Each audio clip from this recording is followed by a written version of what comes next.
totally feel it, sister. So let's go backwards a little bit more. Yeah. Remember, your brain is developing between birth and 7 years old. You're developing every aspect about you, and you are mimicking and dadmicking everything in your environment. So if you have a stressed out mom who can't have fun and or who can't connect, you're acquiescing to that environment via osmosis. Because remember, as a child, you are picking up her thoughts, feelings, and frequencies. You're picking up her physical actions. You're picking up how she feels when she does the physical actions. You're picking up on the kaleidoscope of emotion she's feeling. Are we going to get through this day? Is my husband going to come in screaming? Is he going to beat the crap out of me?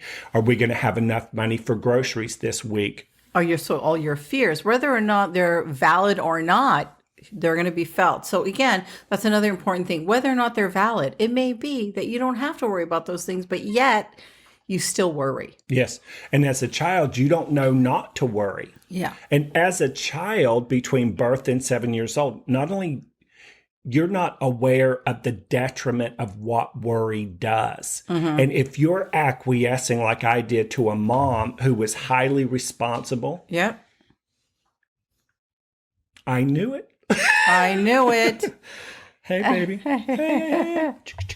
If you acquiesce to a parent's kaleidoscope of emotions, good, bad, or indifferent, you literally start mimicking energetically, vibrationally, just through osmosis. You can't help it. You literally become that which is your environment. Thank you. They also just said, I grew up in the projects, or as Mama said, those were nice places, Edward, where we grew up, because they had just opened. Yeah. And so you are picking up simultaneously the other people in your community, in your environment. And you pick up how the adults around you are feeling about each of those components. Thank you. One of the things when we lived in the project was, this is before DUIs.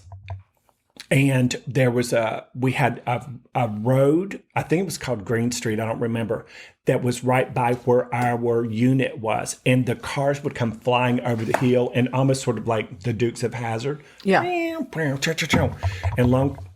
And long story short, someone's inner child is acting out. The cars would come over the hill, and I would always say, Mama, can I play on the front porch? And she's like, no, Edward, the traffic makes me nervous. And it was a distance, but you could hear it. You could hear the bottom of the car hit the road all the time. You know how roads will have divots in them from where cars hit? Yeah.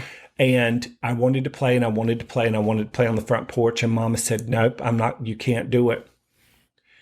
We had this neighbor, this sweet little old lady, and she would get our mail. She recognized that Mama and us three boys were just trying to survive. This is before she married my stepdad.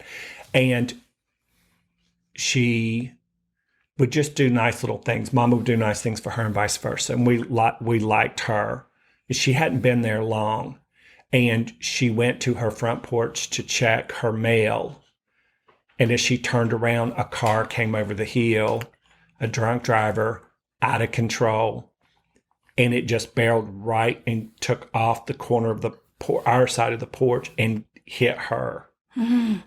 It went another 300 feet and hit a tree. Oh, Lord. And all of those things are part of the environment. Sure. So if you live in the projects and you're looking at poverty, you're feeling poverty and your parents are trying to survive, when you're from birth to 7 years old, you are a byproduct of that environment. Frequency. Yeah. And you have no control over it at that stage of your development because you're still developing. Sure.